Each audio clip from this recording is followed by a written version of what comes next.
கோவையில் நடைபெற்ற கோவை மண்டல இருசக்கர வாகன பணிமனை தொழிலாளர்கள் சங்க விழாவில் பைக் டெக்னீஷியன்களுக்கு நவீன தொழில்நுட்பங்கள் குறித்த விரிவான விளக்கவுரை வழங்கப்பட்டது. கோவை மண்டல இருசக்கர வாகன பணிமனை தொழிலாளர்கள் சங்கம் சார்பாக பைக் டெக்னீஷியன்களுக்கு PS6 அட்வான்ஸ்டு போன்ற நவீன தொழில்நுட்பம் குறித்த பயிற்சி வழங்கும் முகாம் கோவை பவர் ஹவுஸ் பகுதியில் உள்ள சத்யநாராயண மஹால் அரங்கில் நடைபெற்றது. இந்த நிகழ்ச்சியில் சங்க உறுப்பினர்களுக்கு இன்சூரன்ஸ் பாலிசி வழங்குதல், உறுப்பினர் அடையாள அட்டை மற்றும் உறுப்பினர் சான்றிதழ்கள் வழங்கப்பட்டன. முன்னதாக சங்கத்தின் தலைவர் மணி தலைமையில் நடைபெற்ற துவக்க விழாவில் பொதுச் செயலாளர் சுவாமி போதிவர்தன் அனைவரையும் வரவேற்று பேசினார். வில்வம் பவுண்டேஷன் தலைவர் வடிவேலன் முன்னிலை வகித்தார். சிறப்பு விருந்தினராக காவல்துறை உதவி ஆணையர் ரவிக்குமார் கலந்து கொண்டு உறுப்பினர்களுக்கு இன்சூரன்ஸ் பாலிசி சான்றிதழ் மற்றும் புதிய உறுப்பினர் அடையாள அட்டையை வழங்கினார். நிகழ்ச்சியில் மாநில மாவட்ட நிர்வாகிகள் ஐயனார், ரகுபதி, சதீஷ்குமார், ஜெகன், ராதாகிருஷ்ணன், ஸ்டீஃபன் பால் உள்பட பலர் கலந்து கொண்டனர்.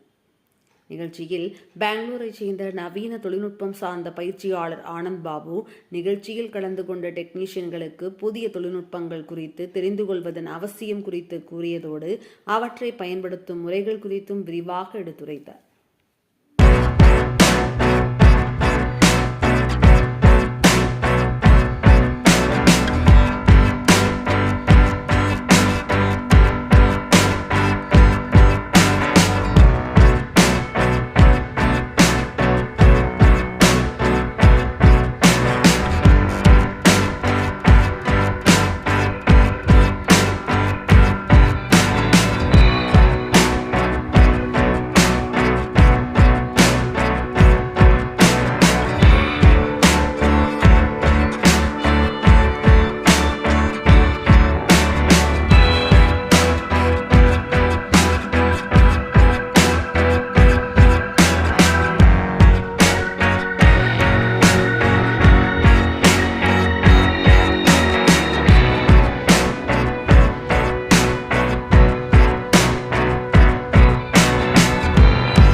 வணக்கம். தமிழ்நாடு இருசக்கர வாகன பழுதுபார்ப்போர் சங்கத்தின் சென்னை சங்கத்தின் சார்பாகவும் கோவை இருசக்கர வாகன பழுதுபார்ப்போர் நல சங்கத்தின் சார்பாகவும் இன்றைக்கு ஒரு சிறப்பான BS6 பயிற்சியை எங்களது உறுப்பினர்களுக்கு 2 சங்கங்களும் சேர்ந்து மற்றும் தமிழ்நாடு திறன் மேம்பாட்டுக் கழகத்தின் சார்பாகவும் வெல்வோம் அறக்கட்டளை சார்பாக நலத்திட்ட அறிவிப்புகளை வழங்குவதற்காக நானும் மரியாதைக்குரிய கோவை தலைவர் அண்ணன் தாமு அவர்களும் இணைந்து இந்த பணியை மேற்கொண்டிருக்கிறோம். எங்களுடைய முக்கிய பணிகளாக நவீனமயமாக்கப்பட்ட இருசக்கர வாகனங்களை எங்களது உறுப்பினர்களுக்கு அந்த தொழில்நுட்பத்தை கற்றுக் கொடுத்து வருங்காலத்தில் அந்த தொழிலை மிக சிறப்பாக மேம்படுத்தி அவர்கள் வேலை செய்ய வேண்டும். கம்பெனி நிறுவனங்களுக்கு இணையாக அவர்களும் தொழில்நுட்பத்தில் வல்லுநராக மாற வேண்டும் என்கின்ற உயரிய நோக்கத்தோடு இன்றைக்கு இந்த பயிற்சியை தொடங்கியிருக்கிறோம். அவர்கள் முழுமையான பயிற்சியை எட்டுகின்ற நாள் எவ்வளவு ஆனாலும் தொடர்ந்து அவர்களுக்கு அந்த பயிற்சியை நாங்கள் வழங்க கொண்டிருக்கிறோம். வாரந்தோறும் ஞாயிற்றுக்கிழமை ஆன்லைன் மூலமாகவும் இந்த பயிற்சியை அளிக்கிறோம். அதைத் தொடர்ந்து கோவை மாநகரத்தை சுற்றி உள்ள இளைஞர்களை எல்லாம் அழைத்து அவர்கள் தவறான பாதைக்கு செல்லாமல் இருப்பதற்காக காவல்துறை மற்றும் திறன் மேம்பாட்டுத்துறை மற்றும் எங்களுடைய சங்கத்தின் சார்பாக இளைஞர்களுக்கு இருசக்கர வாகன பயிற்சியை 3 மாதங்களுக்கு அளித்து கோவை மாநகரத்திலே இருக்கின்ற அனைத்து இருசக்கர வாகன பழுது பார்க்கும் கடைகளுக்கும் அவர்களுக்கு வேலைவாய்ப்பை வழங்கி 2 ஆண்டுகள் கழித்து அவர்களை புதிதாக தொழில் தொடங்குவதற்கு வங்கிகள் மூலமாக லோன் செய்யப்பட்டு தொழில் முனைவராக மாற்றுவதற்காகத்தான் இந்த 2 நபர்களும் நாங்கள் இங்கு ஒன்று சேர்ந்திருக்கிறோம்.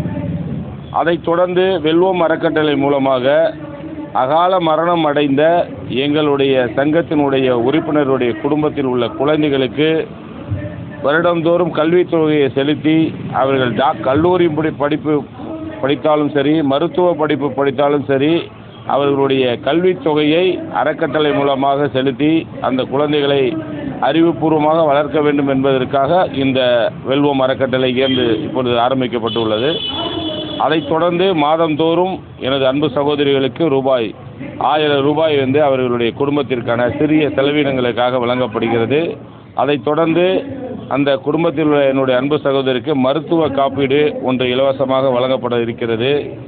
மற்றும் அந்த பெண்மணி அலைகளெல்லாம் ஒன்றிணைத்து அவர்களுக்கு இருசக்கர வாகன உதிரி பாகங்கள் விற்பனை செய்வதற்கான பயிற்சியை தந்து எங்களுக்கு நாங்களே என்கின்ற அடிப்படையில் ஸ்பேர் பார்ட்ஸ் கடைகளை எமது சமுதாயத்தை சேர்ந்த படித்த பெண்மணிகளை வைத்து வருங்காலத்தில் நாங்களே எங்கள் தொழிலுக்கு தேவையான அத்தனை பொருட்களையும் விற்பனை செய்ய வேண்டும் என்கின்ற ஒரு பொருளாதார மேம்பாட்டு திட்டத்தையும் இன்று கோயமுத்தூரிலே நாங்கள் இன்றைக்கு துவங்கி இருக்கிறோம்.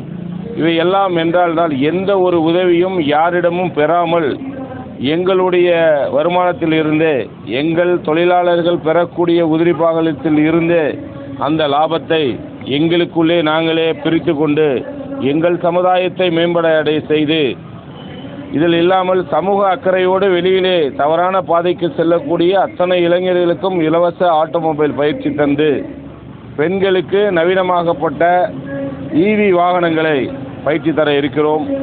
கல்லூரியிலே பயிலுகின்ற பெண்களுக்கும் ஆண்களுக்கும் மாலை நேரத்தில் இருசக்கர வாகன பயிற்சி தர இருக்கிறோம். எலக்ட்ரிக் வாகன பயிற்சி தர இருக்கிறோம். அதைத் தொடர்ந்து மாண்புமிகு தமிழக முதல்வரிடம் ஒரு பணிவான கோரிக்கையும் நாளை வைக்க இருக்கிறோம். இளைஞர்கள் சாலையிலே சென்று வேகமாக வாகனத்தை ஓட்டி தங்களுடைய பராக்கிரமத்தை காண்பிக்கிறார்கள் என்று காவல்துறை ஒவ்வொரு முறையும் சொல்லிக் கொண்டிருக்கிறது. அதே போல உயிரிழப்பும் ஏற்படுத்திக் கொண்டிருக்கிறது. அதை தவிர்க்கின்ற வகையிலே பொதுநல சேவையிலே பணியாற்றி கொண்டிருக்கிற அண்ணன் தாமு அவர்களுடைய தலைமையில் கல்லூரி தோறும் சென்று ஒவ்வொரு சனிக்கிழமை ஞாயிற்றுக்கிழமைகளில் இருசக்கர வாகன பழுது பார்க்கும் வல்லுநர் குழு அமைத்து சாலையில் வாகனத்தை எப்படி ஓட்ட வேண்டும், சாலையில் நடக்கக்கூடிய அந்த மோசமான நிகழ்வுகளை எல்லாம் கல்லூரி மாணவர்களும் எவ்வாறு தடுக்க வேண்டும் என்ற இலவச பயிற்சியையும் நாங்கள் மேற்கொள்ள இருக்கிறோம். சமுதாய அக்கறையில் நாங்கள் இன்றைக்கு காலடி எடுத்து வைத்திருக்கிறோம். அதற்காக கோவை மாவட்டத்தை சார்ந்த என்னுடைய சமுதாய தோழர்களுக்கு இன்றைக்கு நான் நன்றி சொல்ல கடமைப்பட்டிருக்கிறேன். சங்கத்தை தாண்டி இந்தியாவில் முழுவதும் இருக்கின்ற எனது சொந்தங்கள் சமுதாய உணர்வோடு இனிமேல் செயல்பட வேண்டும் என்பதற்காக இது சமுதாய சங்கமாக மாறுகிறது என்பதை மகிழ்ச்சியோடு தெரிவித்திருக்கிறேன். நன்றி.